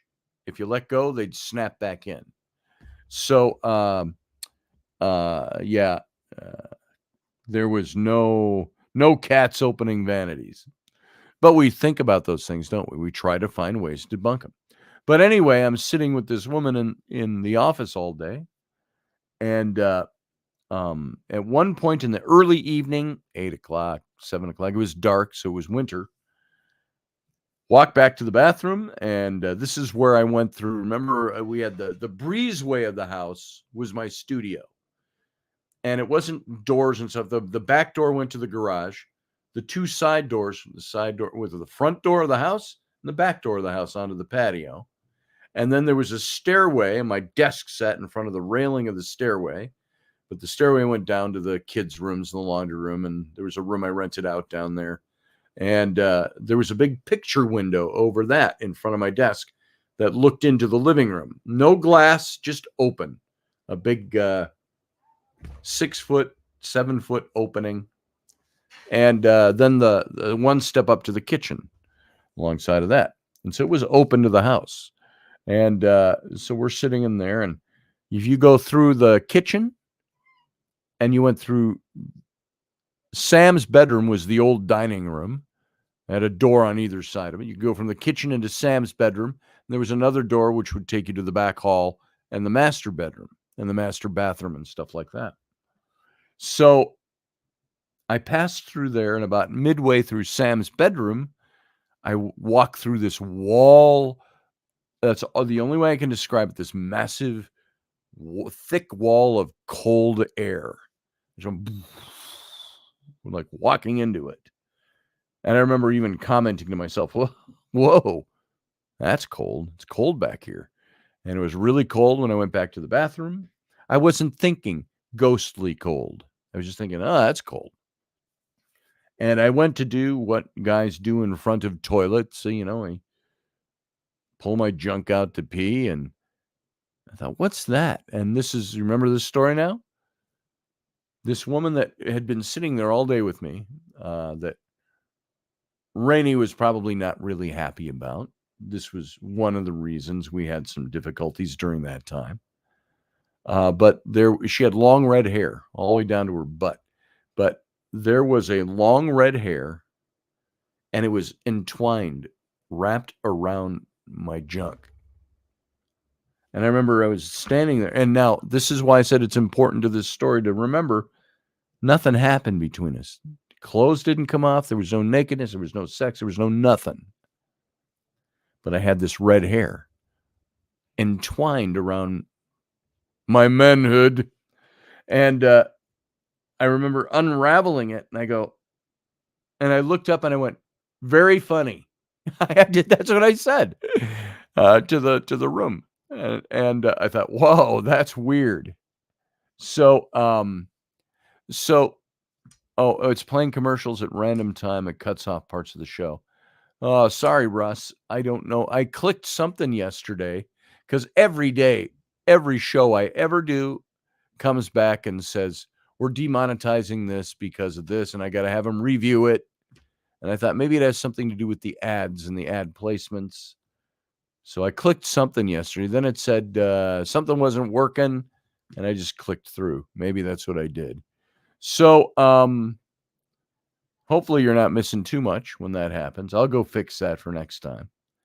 But so those are some of the things that happened in that house. Was it a jealous woman? Was it some of the things seem to indicate so? Was it somebody masquerading as a jealous woman? The young belly dancer who went into the bedroom and changed and said she saw that demonic looking guy leaning on the buffet. She was somebody that was there all the time. She was pre-Raini. She was somebody that we didn't have any relationship other than knowing each other and friends at the festival, other than Thursday nights. She would come over every Thursday night, and after everybody left, we'd shag all night long, the rest of the night. I mean, that's just the way it was, and she'd leave in the morning. And the problem was, I was, at the time, I was in my early 40s. She was in her early 20s. And so we never did strike a relationship, but we were always friends. So I don't know what they expected, Randall. Raini was at her own house, and Raini didn't like this other woman. And I said, it's just a friend. And that's all it ever was. She was just a friend. And but created considerable problems for Raini and I in those early stages. So she went away. But Randall is answering that specifically. So strange stories. Those are all things that took place in that house. This blanket was something that was, wrapped around and pulled off of us during one of those amazing moments in that house. So Deb, Violet, that's the story, the greater story behind the blanket. And Raini being in my bed with this blanket. And so there it is. And I know I've told that story, and many of you have heard these stories before. So we've talked about them before. But and I know all of us have our ghost stories and things that happen. And maybe because I'm a storyteller, I can embellish the stories enough. I don't add any. When I say embellish, I'm not adding to the facts, false facts, or fabricating anything. I do like I do with pictures, like say this picture. I didn't enhance or take away anything here. I just had to work on the clarity of the picture. Same with this one. It worked better because I was closer up to her. This one, I took like my sweater was full of lint, dog hair, white dog hair, and I just took some of those hairs off, digitally, stuff like that. And the lighting was really bad. You can see it's the overhead light in the room, and the room was really bright. So I darkened the background a little bit, so it wouldn't wrestle. I made it where it was a photo that was a nice photo. I made it a better photo that we could frame by making it more artistic. I took out the really bright lights on the walls behind us, and I hazed out the background and the tree a little bit, a little less focus on them because they're in the background. I didn't want it to compete with Raini in the picture, stuff like that. So it's the same way with these stories. I embellish them the same way. I might, I want to give the feeling and the mood of the story, which if I just relayed the facts, you wouldn't catch all of that. Randall, you never know what was amok, says Steph. Oh, he said, did she give you a bite of the apple? Randall Flagg, I don't think so in that one. She may have offered it, though. But had I been made the partner of Eve, we'd be in Eden still, as the song goes. So, c'est moi, from Camelot, Lancelot. And, a knight to the table round should be invincible, compete where a less fantastic man would fail. And then he said, the heart. What was it when he brings up Eve? He says, the soul of a knight should be a thing remarkable, his heart and his mind as pure as morning dew. I've a will and a self-restraint that's the envy of every saint. I could easily work a miracle or two. To love and desire he ought to be unmarkable. The ways of the flesh should offer no allure. But where in the world is there in the world a man so untouched and pure? He says, c'est moi. That's me. C'est moi, 'tis I implore, something like that. 'Tis I humbly reply. That man in whom these qualities bloom, c'est moi, 'tis I. I've never strayed from all I believe.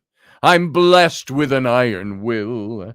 Had I been made the partner of Eve, we'd be in Eden still. So that was the song in the play, Lerner and Loewe's Camelot, that Lancelot sang when you first see him in the play. He's singing his own praises because he was honest about it. That's the kind of guy he was, until he fell in love with the queen, Camelot. Sing it out with love and joy. For one brief shining moment, that was known as Camelot. That was my favorite musical, and I'd never seen it when I was a kid. It's only a model. It's just, on second thought, let's not go to Camelot. It's a silly place. JP, there, we've just merged two different pieces of our iconic entertainment history. Camelot and Monty Python and the Holy Grail. You'd be great at a dude ranch, Scotty, when everyone is out in a drive. I could fall asleep listening to you. Oh, thank you, Steph. I'd use my guitar and I'd probably sing with a voice like this, though. Weary and tired. I've done my day's riding. Nighttime is rolling my way. Doom, boom, boom, boom, boom, boom. All by the fire. Cattle are lowing. Passing the pipe all around. Bum, bum, bum, bum. Here come those sweet old prairie dogs crying. Blah, blah, blah. Rawhide. So, anyway, there you go. We got about 4 minutes left. And this show has gone by quickly today. So, nobody called in today. Where were you, Jason? I'm just talking because it's just me. And Jason usually calls in. Oh, Jason? I spoke with John Penman yesterday. He calls me quite a bit, and I actually called him by accident. I said to my phone, "Hey, Google, call John Penman," or call John Learman. Oops, no. Now my phone's doing it. It heard me do it. Stop. I don't want my phone to call John Penman. So, okay. My phone heard me and reacted. So, I was trying to call my friend John Learman, Bree and John, and it connected with Penman. And I'm talking for a couple of minutes, and I'm going, "Hey, can I borrow your, you have an impact, not a drill, but an impact gun. I got to take lug nuts off my tire, and I can't get them in the cold." And, well, there's JP. Sure, last minute. We're knights of the round table. We're awfully strong and able. That's right. On second thought, let's not go to Camelot. It's a silly place. It's a silly place. I couldn't resist. I had to. It was perfect. It was perfect. So, did you go to church this morning or something? You're all suit and tied up, and No, but I may have to foray out into public, and I don't want to look like a complete ragamuffin. And there you go. I felt like wearing my Rick Deckard tie. Yes, there it is. Yeah. And you've got your waistcoat on. Yeah, yes. Because My it's high waistcoat. button. Where's Niall? He's going to come in and tell us it's not a waistcoat. That's right. So anyway, I could tell bedtime stories, Steph. I should read the one that Samuel L. Jackson reads. Go to fuck to sleep. Have any of you ever heard that? Maybe I should leave you with this for the day. The cows are asleep in their hay, little one. Hey, little one. Let's see if I can find just the words. You're not thirsty? Go to sleep. Let's see. I got to see if I can find the text to this. Hang on. Folks, if you've never heard this, look up Go the Fuck to Sleep, Samuel L. Jackson. Well worth listening. Let's see if we've got it in here. Especially if you're a parent. If you're a parent. Oh, if you're a parent, you're going to love this. Yeah. Here it is. It goes like this, folks. Go the Fuck to Sleep by Adam Mansbach. Goes like this. The cats, I hear Samuel L. Jackson's voice doing this, but imagine. The cats nestle close to their kittens now. The lambs have laid down with the sheep. You're cozy and warm in your bed, my dear. Please, go the fuck to sleep. Now, parents, this is for you. The windows are dark in the town, child. The whales huddle down in the deep. I'll read you one very last book if you swear you'll go the fuck to sleep. The eagles who soar through the sky are at rest, and the creatures who crawl, run, and creep. I know you're not thirsty. That's bullshit. Stop lying. Lie the fuck down, my darling, and sleep. The wind whispers soft through the grass, hon. The field mice, they make not a peep. It's been 38 minutes already. Jesus Christ, what the fuck? Go to sleep. All the kids from daycare are in dreamland. The froggy has made his last leap. Hell no, you can't go to the bathroom. You know where you can go.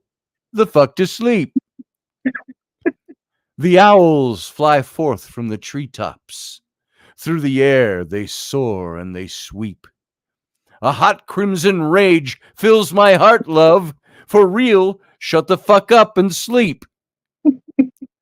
The cubs and the lions are snoring, wrapped in a big snuggly heap. How is it you can do all this other great shit, but you can't lie the fuck down and sleep? The seeds slumber neath the earth now, and the crops that the farmers will reap. No more questions. This interview's over. I've got 2 words for you, kid. Fucking sleep. The tiger reclines in the simmering jungle. The sparrow has silenced her cheep. Fuck your stuffed bear.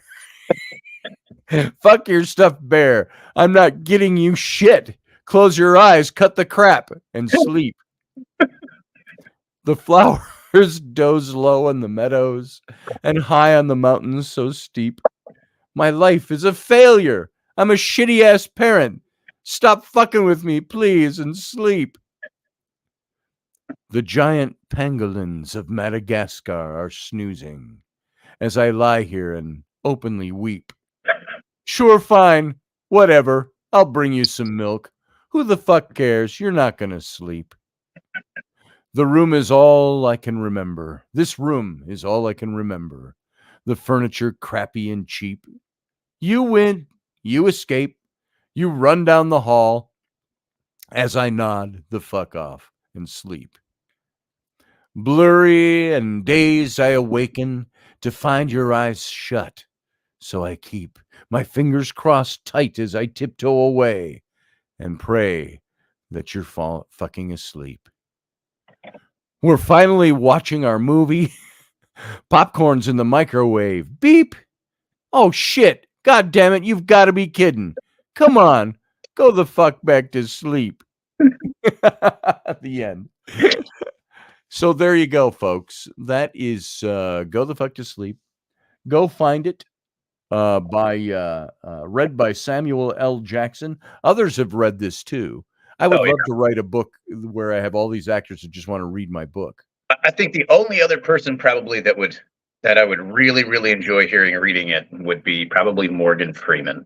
Oh God, because he just has that voice that's very calm and very, I'm God speaking to you. Go the fuck to sleep.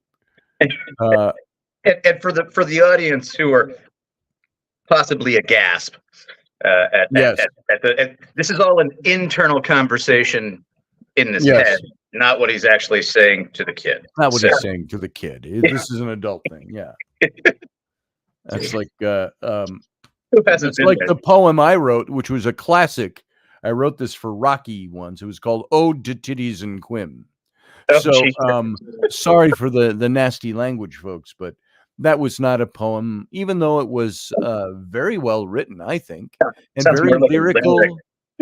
It wasn't a limerick. It was a longer poem, but it was I think well done, and but one I could not read to my children, so for obvious reasons. But that's around somewhere. So pardon my language there, folks. Maybe some of you didn't hear that and glossed right over it. So anyway, good morning, Morgan Snow. Welcome. We're just getting ready to sign off. As a matter of fact, so if you all made it in late, sorry. You can listen back to it later. Remember, Wendy has, I believe she has a Wicked Women on today. You can check her out at 4:00. Check her website. I haven't seen anything on it yet, so I don't know if she's doing one or not. Usually she messages me a link Yeah, a same couple here. hours out. So, And James Earl Jones reading that oh, poem. that'd be That that'd book be a would good one. That'd be a really good one. You just You know, Liam Neeson might be interesting. Liam Yeah. Neeson would be interesting. Yeah, if you get the whole Taken thing going. Yes, yes. That would be fun. Have a glass of milk. Oh, Morgan Snow's been here listening. Okay, good to see you, Morgan. So check it out and see if Wendy's going to be doing her show today. I have not seen anything on it. I'm just going to check her site right now and find out if she has anything up for it. I have not talked to her for a couple of days. Nope, nothing up for it. And so she might not be doing a show today. We'll leave it at that, but you can check back just in case she does. 4 o'clock Central, 5 o'clock Eastern, and 10 o'clock London time. Jason, what are you up to today? Really just sorting through things, throwing stuff away, packing. I have a virtual home tour that I'm doing for. I was going to say, wouldn't it be nice if you had a virtual packer? Google pack my house up, please. Yeah, if it's virtual, it wouldn't be real, and the hands would just pass right through the box. That's right. Orson Welles would have been great reading that book. Oh yeah. So go the fuck to sleep, Rosebud. and never drink a whiskey before it's time. He used to do some ad. It was something like that. He was smoking a cigar in the ad. Never, I don't know if it was a wine. It was never do something before its time. And meaning it's got to age. It's got to have its own time. It's got to, and he had, of course, because he got so portulently heavy in his older days. He always, he got, and he voiced the main existential threat in Transformers the movie in 1984. Oh, did he? I don't remember that. Oh yeah, it was like. Oh, it was Paul Masson Wines' stuff.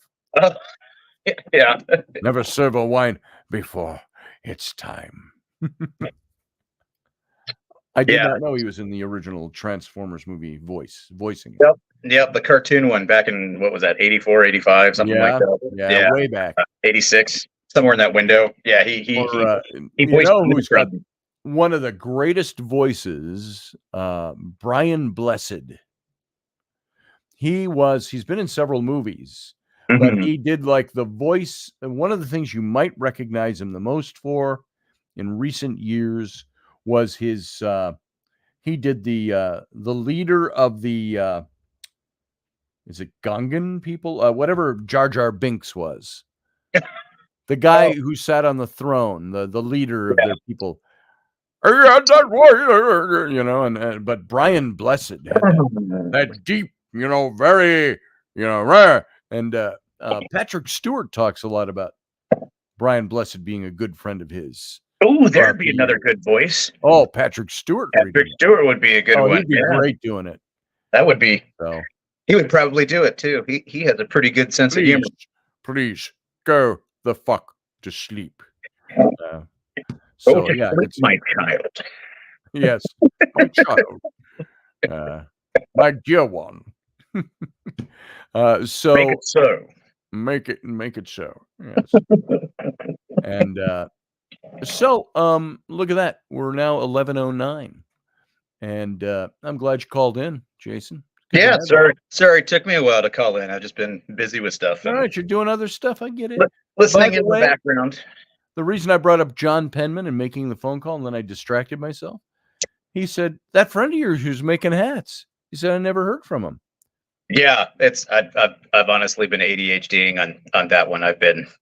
I told him, I'll tell him, I'll remind him again that John says, if you don't have his number, if I didn't give it to you, I got his phone number.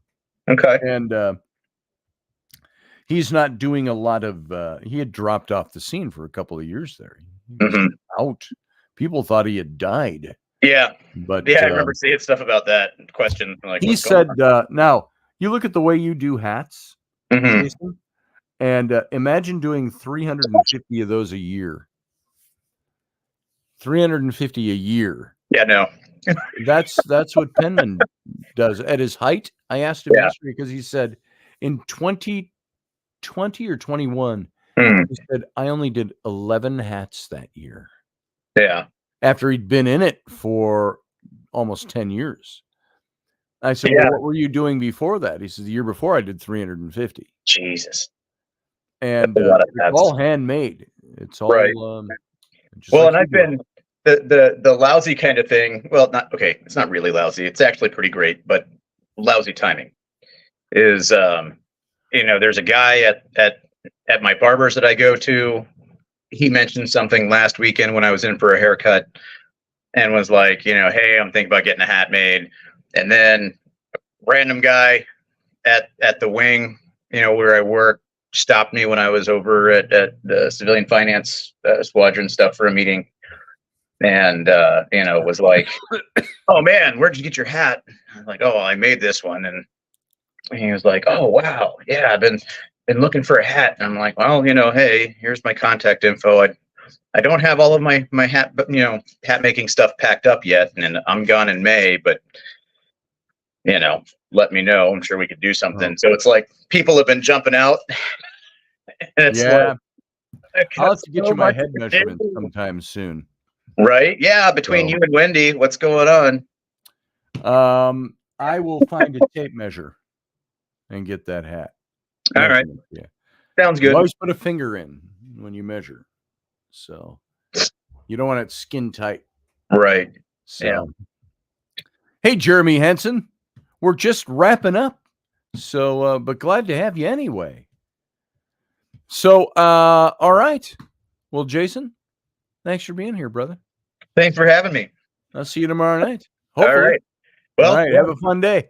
It'll be my birthday, so I'm definitely tuning in to cause problems. All right. All right. Birthday time tomorrow. We'll have to remember that. So, I won't forget it now. We'll do a special birthday show for Jason. Oh, good God. Yeah, no. Don't need to do a special birthday show. Just know that whenever I call in, I'll be calling in and being everybody feisty. Just be on the awares that tomorrow night, after during Intrepid Radio and during the Captain's Cabin, it'll be Jason Patrick birthday night. So come prepared. Who wants to jump out of the cake? I could do it, but I don't think he'd be.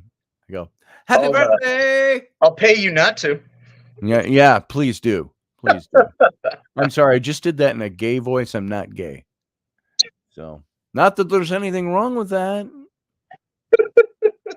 All right. See you later, Jason. Have a good one. All right, folks. Thanks for being here. I'm glad that you were here today. Those of you who are left, I will leave you with this lovely picture of my wife right here. Well, that's almost 20 years ago. We showed these earlier. Well, let's put the current one up. There you go. Raini and I. This last Christmas. So all of you have a good day. And I trust that you'll be back here tomorrow for Intrepid Radio. Monday, Wednesday, Friday. In theory, 9 p.m. Just like Raini, this is Sunday mornings with Scotty and Raini. It's Sunday. Raini's in theory. It's whenever we get her. So there you go. All right. Live long and prosper.